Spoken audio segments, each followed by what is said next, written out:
Welcome to a sadly special fan Flak. I'm sure, as most of you know, we lost Lara Parker on October 12th. And in fact, she has already been returned home to Tennessee.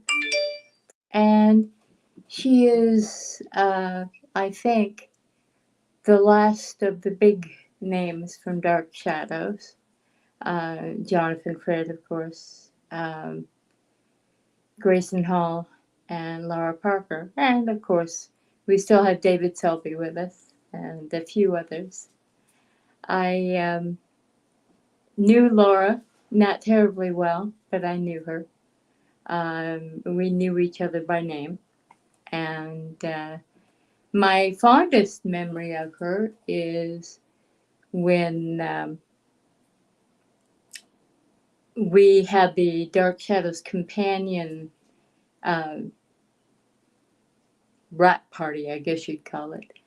And she had written a foreword for the book. And one of my nicest memories was we were approached by the lady from People magazine who were there covering the launch.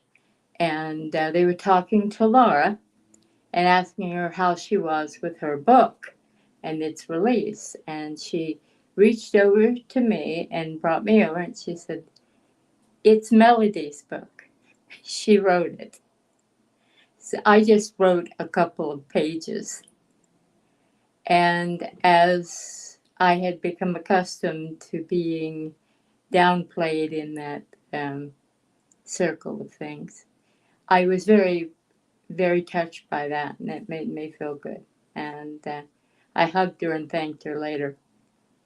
She she did that sort of thing. She was thoughtful to people, and she would remember people when, for instance, if you'd had a loved one pass, she would give you her sympathies.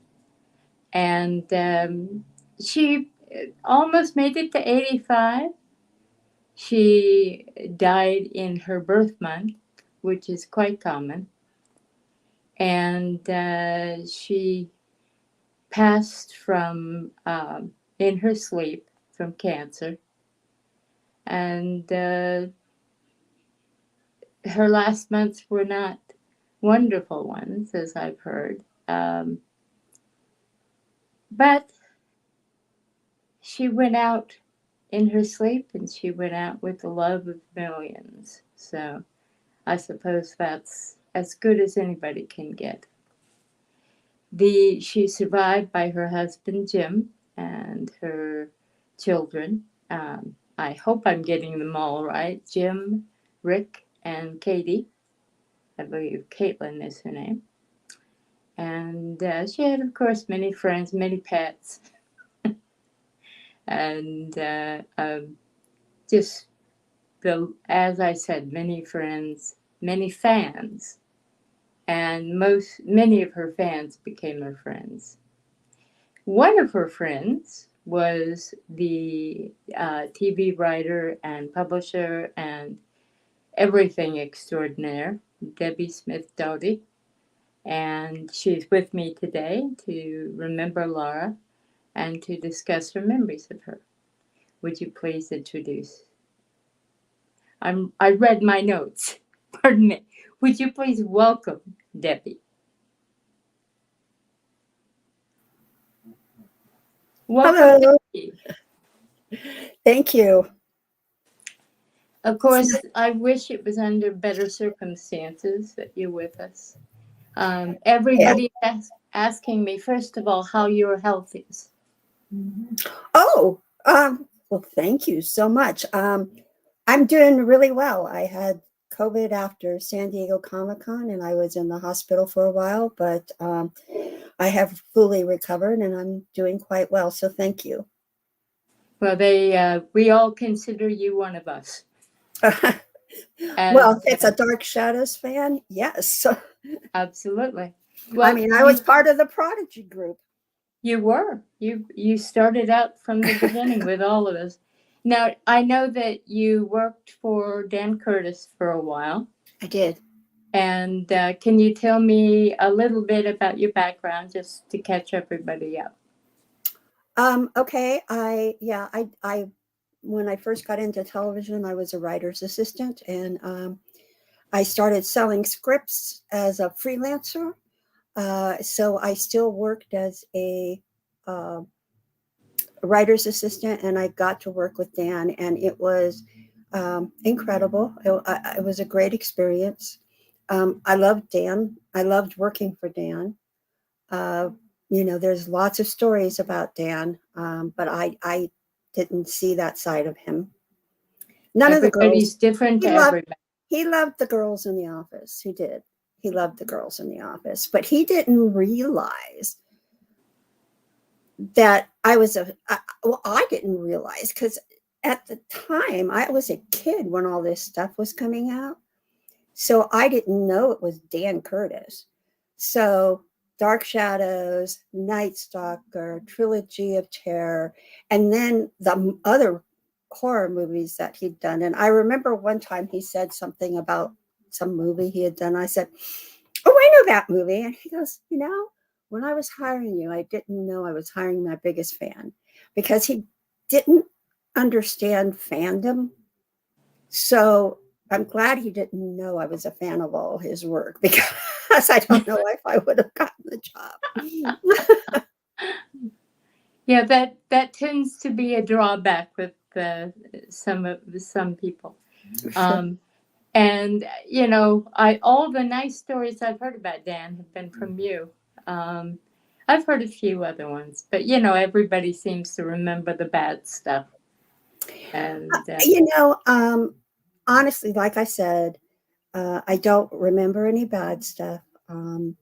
He was a perfectionist, but I was the writer's assistant, and what I did was I sat at the computer and he sat beside me and he would tell me what to write. Okay.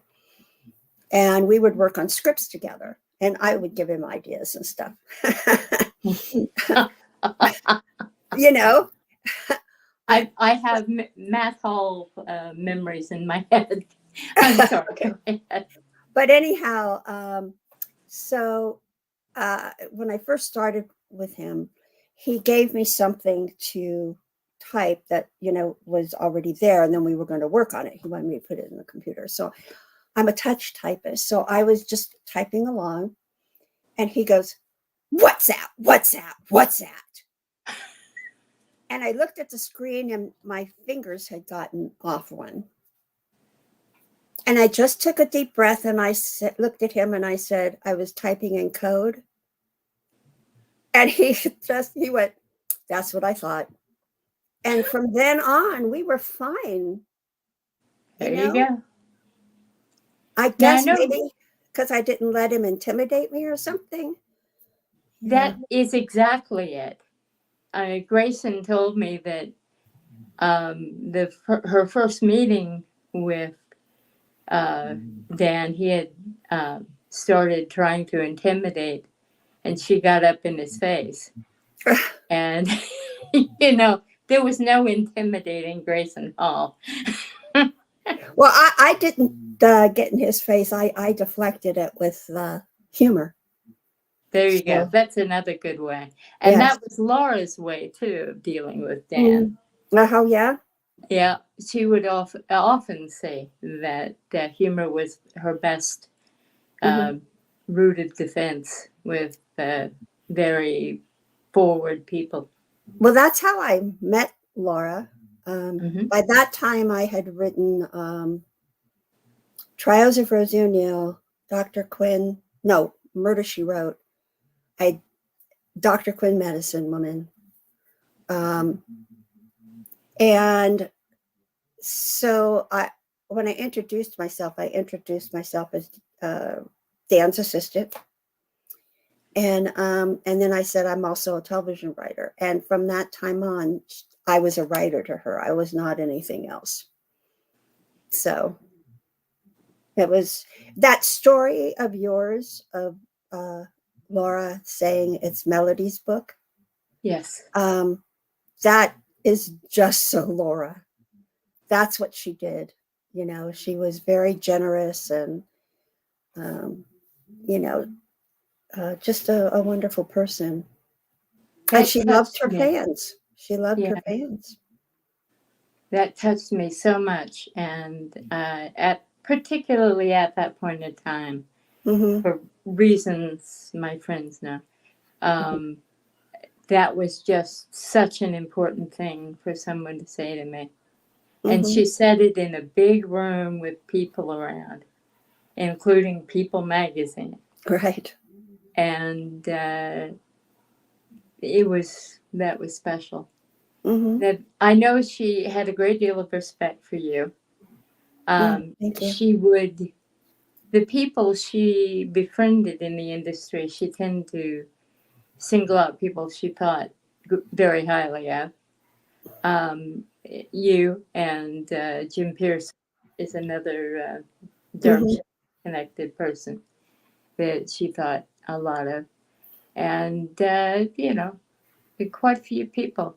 Now, you when you first met her, did you become friends right away, or did that develop from there? Um, you know, I can't quite remember. Like I said, I met her for the first time at that Dark Shadows convention that I where I first met all of the Prodigy people. Right, Um, where you walked up to me and said, "Hi." well, this was, after we had already gone through the thing of Dan's dog on the because you didn't believe me. Um, but anyway, she took me around and introduced me to all the actors as a writer. Uh, and she sat and she talked with me. And I think we exchanged information at that time. I can't quite remember, but I can't quite remember how it developed. I know that I then went on to, be on staff I left Dan's to be on staff on Dr. Quinn Medicine Woman. Right. And we just kept in touch a lot. We became writing friends. I would read her stuff. She would read my stuff. Um, and she came to like my 40th birthday party. I had this huge party. I remember I got an invitation. But you didn't come. I You missed could. a great party. I was sick. Oh no. That was during. Yeah. So yeah, she and Jim came to the party. I was going to actually go on vacation with them. Um, they were going out on a sailboat and go diving and stuff, and I was going to go with them. But it ended up I couldn't go. Um, you know, so I'm not quite sure how it developed, but it just developed. Well, you had been an Angelique fan, so I've uh, been a fan. I mean, I started as a fan because I was one of those people running home from school to watch Dark Shadows, right. and Angelique was my favorite character. She was a role model. Laura and I talked about that a lot because there were very few role models back then for women. It was true. And people said she was evil, and she did some evil things. But here's what my thinking was. Here is a really strong woman who this man, this Barnabas Collins, really did a terrible thing to her and is continuing to treat her terribly. And she's getting back at him. She's standing up for herself. That's how I saw it. Well, of course, I was a Dr. Julia Hoffman fan, and Uh-huh. she was my role model. Right. And I always thought they should have gotten together and just beaten the crap out of him. Yeah. Yeah. Yeah. You That's know. why I liked the end point with Eve Green's That's her name, isn't it? My the actress who played her in Johnny Eva Depp. Green. Yeah, Eva Eva Green. Green. Thank you. I so liked that scene because it unified the characters, and she was sort of demanding his respect for both of them. Mm-hmm. And the I wasn't a big fan of the movie, as you know.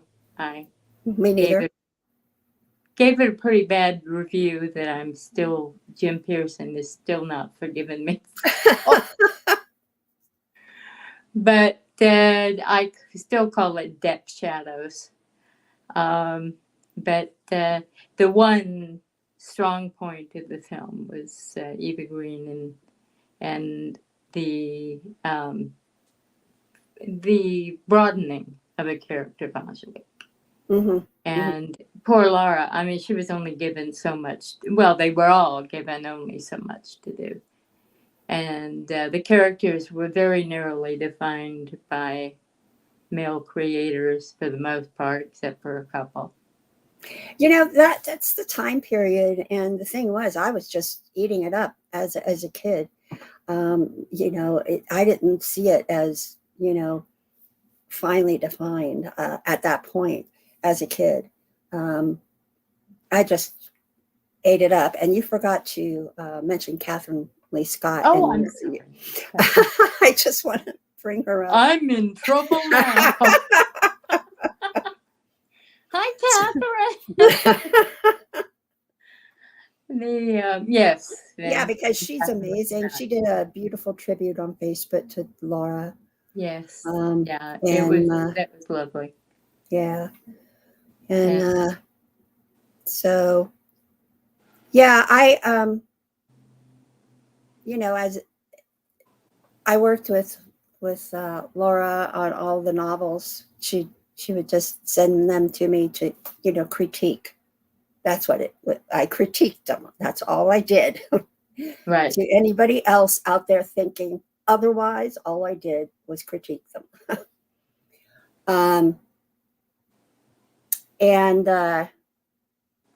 And help her sometimes when she got stuck. You know, brainstorming. The things that writers do. That's what we do with each other, you know. And she read my work as well. And speaking of her being generous and stuff, she had published a short story in an anthology called Castle of Horror. I don't know which particular anthology she's in, but it's a Castle of Horror anthology. And she kept telling me over and over and over again that I should submit to them. And finally, I said, fine. Now, this was after the lung transplant. And so I'd gone for a lot of years without writing. Okay. But I had started writing again. And I wrote this short story and I sent it off to Castle Horror. And it came out in December of last year. And it was the first thing I published since my transplant. So I really owed that to Laura to get me, because I've had numerous things published since then, for giving me back my confidence and, you know, and everything. And she was right there, you know, through my transplant and that kind of stuff. Interested in, that's the thing about Laura. She was always interested in hearing about everything. Yeah. She loved life, and, you know, she loved hearing about life. Yeah, she was there. Of the Dark Shadows people I've encountered, I think my most, obviously most of my memories are around Grayson, but my memories around Laura are significant, and Catherine, of course. Catherine, yeah. I sat. I mean, they were kind of like at the conventions and things like that. They were kind of a duo. Yeah. Yeah. Yeah. So. And you're over at Catherine's house. You're seeing Lara too. Mm-hmm. Just the way it was. Mm-hmm. And that's why well, then again, Catherine has new people in her life, so Well, her life has completely changed. So Yeah, she's in yeah. a whole new area, and Hmm. well, a whole old area. And she seems to be happy. And Laura, um, and of course, we should be calling her Lamar, although I think everybody called her Laura. I have a funny story about that. Yes, She went to, she got her MFA program from Loyola Marymount. She got her MFA. And she was an English teacher for a right. while there. Anyway, she, I can't remember how this happened, but I was talking to my friend Donna, okay, and we started talking, and I started talking about Laura, and I said, "Oh, she is from Dark Shadows," and she goes, "Oh, I just met somebody who was from Dark Shadows." I said, "Really? Who?" And she said, "Lamar Hawkins," and I said, "Well, that's Laura." And I could have Yep. called her. I could have called her Lamar, and we talked about that. We talked about whether I should call her Lamar or Laura. She goes, "I don't care what you call me." But I had known her for so long as Laura that I just continued calling her Laura unless we were in like a place where people really knew her as Lamar or whatever. Right. So, but yeah. So, Yeah, I know that the one thing she couldn't stand was people calling her Lara. Uh, oh, and that happened a lot for some reason. I didn't know about that. Yeah, especially the early days. Mm-hmm. Um, they would come up and go, Lara, Lara. And she would say, it's Laura. And they, of course, well, on her second ShadowCon, which was ShadowCon 3, she was introduced by the person who was the host as Lara Parker. Oh no. And she then had to correct everybody. But Right. I know she told one story that I just loved about when she was teaching, and the fathers would be in front of her, and she was talking, doing the parent teacher meeting, Mm-hmm. and the fathers would be, and the mothers too, both of them would be looking at her. But in this particular story, it was the guy, and he said, "God, do you know who you look like?" And she said, "Oh, Angelique from Dark Shadows." He said, "Yes." And she went, "I am." And he kind of went back in his chair. She says, "I'm just joking." He said, "I just a teacher now." But she said for a second there, he was really, really worried that his childhood had come back to haunt him. Yep. But, that's the key. And what I don't think a lot of modern fans realize is these people were huge in our lives. I Ah, mean, there was nobody bigger than the cast of Dark Shadows. right. And I try to explain that and try to explain the Cal Sills and a number of other people we all thought were just megastars, pardon me. Mm-hmm. Mm-hmm. And they just now, they think, Well, Dan told me that whenever they would have like parties or anything like that, that he would look over where the windows were, and there would be faces plastered against the windows watching them, and told me the amount of letters Dan loved to reminisce. So he told me all kinds of stories and that kind of stuff, and it's just amazing because I got to write the Dark Shadows audio dramas, yes. and I used I did because Angelique was my favorite character. She was in two of them, and then just Josette was in the last one. But and that's because I wrote the one where it's a trial between Angelique and Josette's trying to get the Dark Lord. He's the one overseeing it, to send Angelique to hell, and it ends up getting turned around, and Josette gets to go to hell. Oh my God! You would have thought that I killed the Pope. Oh, Oh my God, that was so. I went to Big Finish, and I said, okay, why don't I do a sequel? Okay. And so I did the sequel and, you know, redeemed Josette. But boy, oh boy. well, people tend to be very partial to their favorite characters, and I must admit I was very ticked off at the producers of Depth Shadows because of what was done to Julia. That However, we're going to from come back, and it's from Laura's book. yeah, but I mean, Laura did it first. yeah, I know. They always do that. They always rip off uh, novels. I have a Well, Laura actually sued him and got money. good. Yeah, because there Good. were a number of scenes directly out of her book.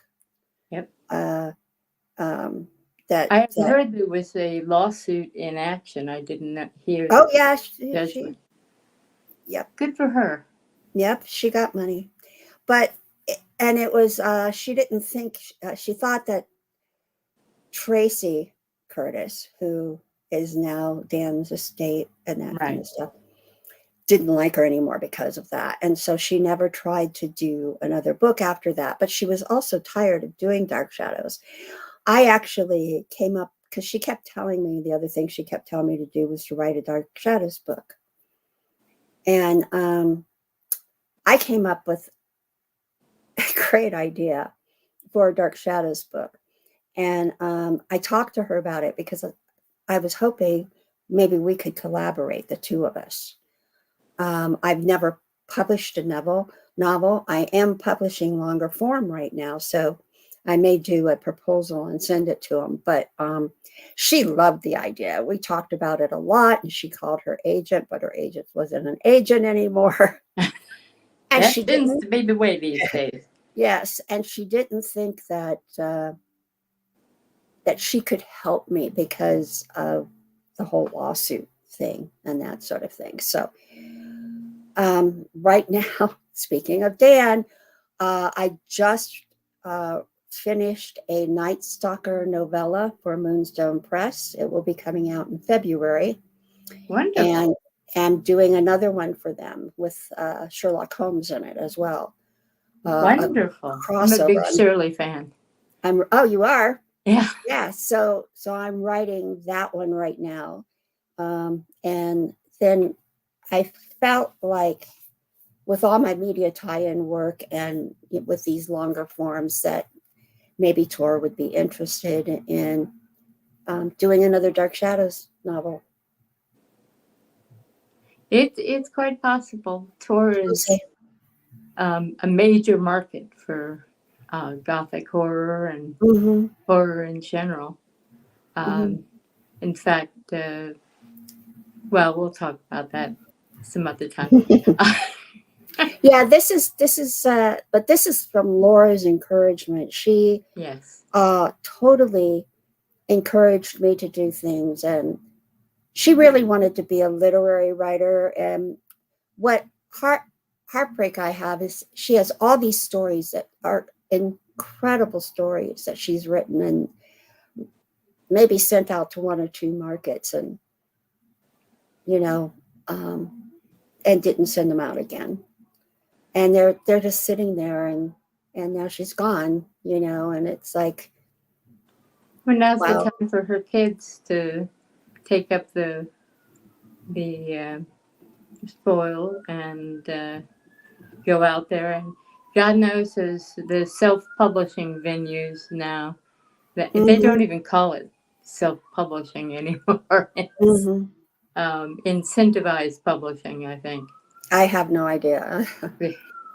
But no, anything you were talking about regarding any of this is totally on topic. I was just keeping myself from going off topic because that tends to be one of my favorite things to do. But what I was going to say is um, have you considered talking to Jim about possibly compiling that work and I haven't talked to Jim. I haven't talked to Jim in years and years and years. yeah. So have you? No, I I haven't. mean, he's not even involved in Dark Shadows anymore. He's not. I mean, he's tall and silent, and it's well, sort of tall. I have a soft spot for Jim. He is a nice man. He is. Hmm. Hmm. All of the Dark Shadows husbands and wives have been nice people. Both of Catherine's husbands, and I haven't met the new fellow, but I was very fond of Ben Martin and very fond of Jeff, and I only yeah, knew Jeff. I yeah. only knew Jeff. I didn't know that. Well, see, we need to do a reunion, and not for the general public, but a reunion of all of us who've been in fandom for 8 billion years. Mm. And Yeah, it's really funny because the truth of the matter is, and I think the reason I got along with Dan is I wasn't in fandom. I just happened to be a fan. Does that make sense? yeah, oh sure. Yeah, I mean, I'm more in fandom now because I, publish the graphic novels and I go to all of the conventions. And that's actually what I did all this last year. And I would send Laura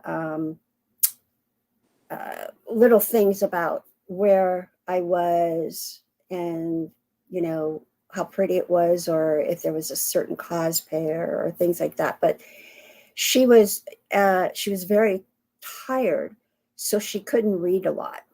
Right. And, so we set up times and we would do Zoom calls. And as a matter of fact,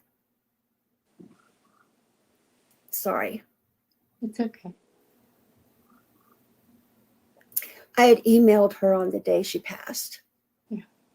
asking her if she wanted to do a Zoom call. So, that's the way we kept in touch. We did Zoom, and she had this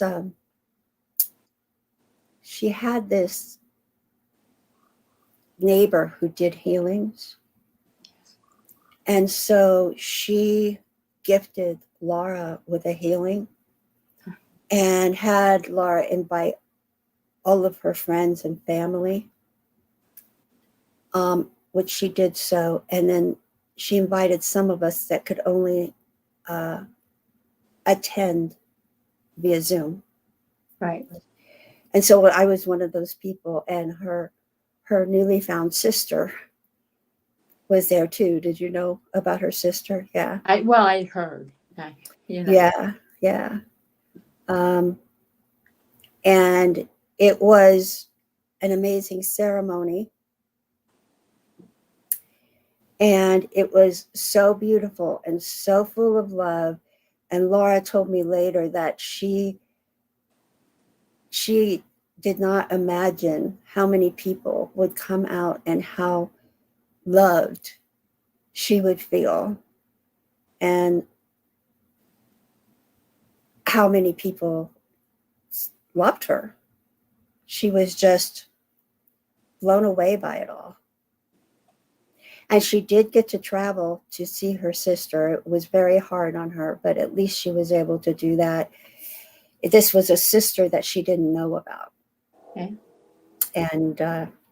And recently found and was able to go over to England, I think it was, and spend time with her.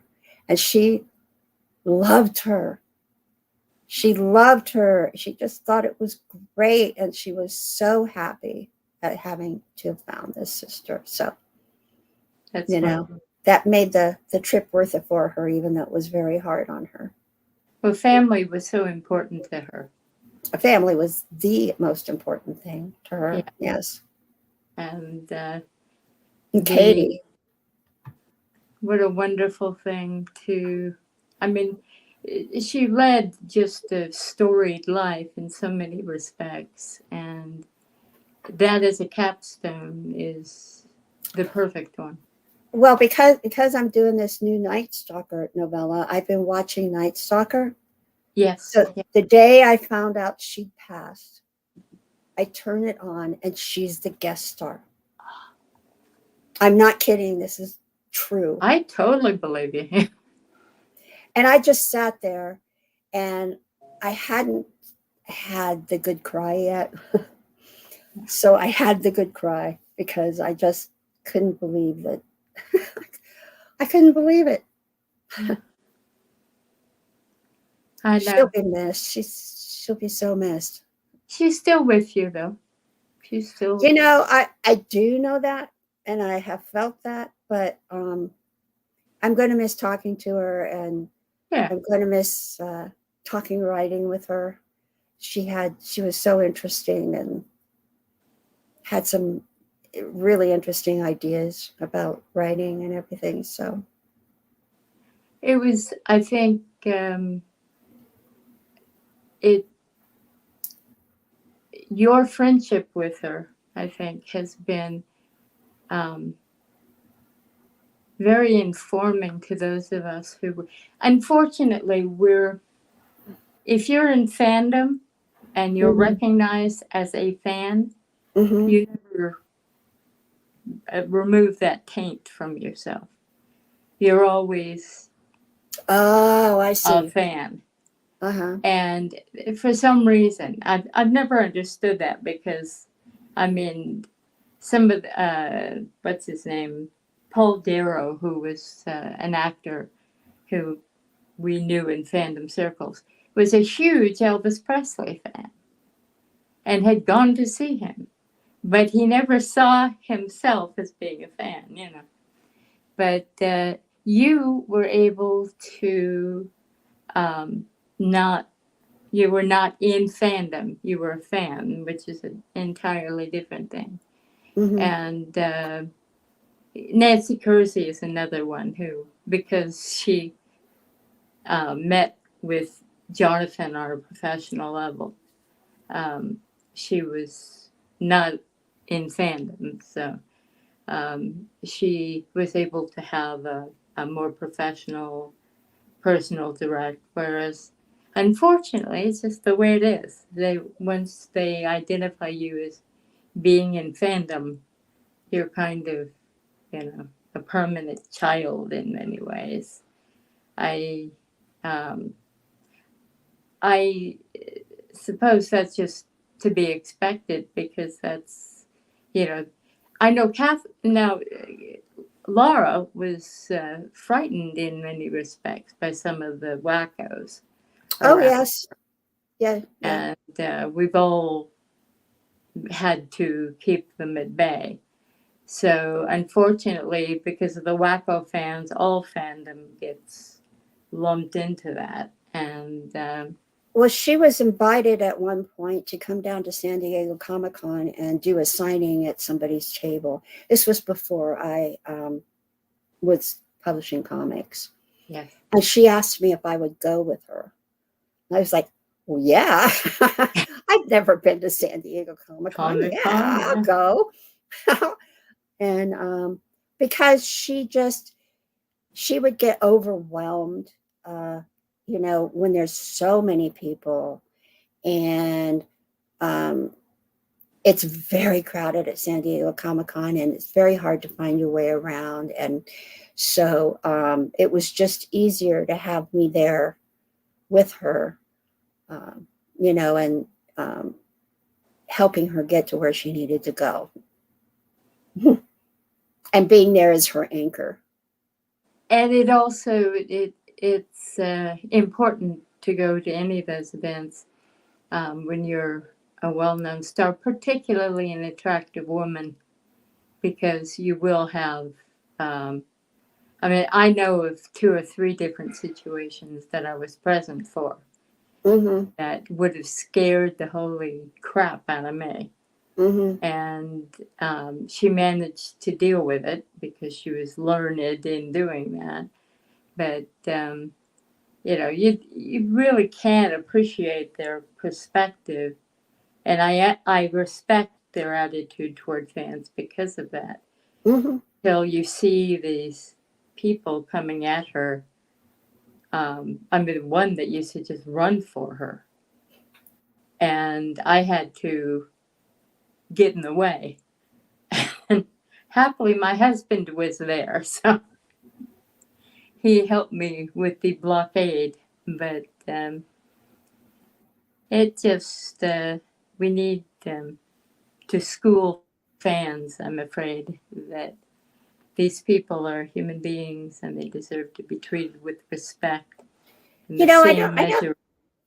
I don't think it's that. I think that the fans, when they see somebody, it's about uh, the desire to meet them, to touch them, to get a signing, kind of like shortens out their brain. And I don't think that they don't have respect. I mean, some of them do, some of the scaries, you know, but um, I think that it gets so overwhelming that you're seeing these people who have made such a huge influence on your life, and the running for the thing, you can usually stop it and say, hey, wait, you're Yeah, going to scare her. You need to walk up like a normal person. And yes, you can tell her how excited you are, but yeah, calm down, you know. yeah, exactly. And they, we Sometimes they also, hear you, sometimes they don't. yeah, yeah. And if they don't, then other Then you people. do a blockade. Yeah, then you stick your foot in the way. But the I'm glad to say that most of the time uh, I was present. Of course, I got out of fandom many years ago. Um, And yet you're doing this show, Melody. yeah, well, I think I do it just to give myself something to do besides write. I'm a Hmm. writer and I do this, and and I'm a grandma, so the and the wife and all that stuff. But Well, that's the other thing. Laura loved her grandchildren. oh yeah, oh God, grandkids. There's I have to tell you, Laura did something for me. I wanted to do a short film, and it was based off of a short story I did called "The Girl Who Lost Her Way." It's kind of a folklore kind of thing. It's a story told that way. And I had art done, and what I was doing was it was actually in a PowerPoint um, presentation that went through the cards, and Laura narrated. She went into the studio for me oh, and actually narrated the movie for me. it's wonderful. I've never released it because there were some things we needed to fix on it, but I will probably now. I'll probably get it out and fix it and put it out as a tribute to Lara. I hope so. But, well, my friend, we are up 40, what are we, 48 minutes? And I promised you only 30. So Oh, okay. I have overextended my welcome. But Thank I you. want This has been nice to remember her. it was so nice of you to join me. And I must say, the reason most of what we do on here is not fandom related. Oh, okay. This is an unusual um, step I'm taking because I knew Laura and I'm still connected to a lot of the Dark Shadow stuff. But my life is, I haven't been to a Dark Shadows convention since I saw you at one. So that will tell you how long ago it was. Right, right. But most what we do is science fiction and horror, both written and media. So, my friend, thank you again for You're being with welcome. us. And stay healthy and happy. And we'll Thank talk to you. you soon. And you too. Okay. Bye bye. Bye-bye.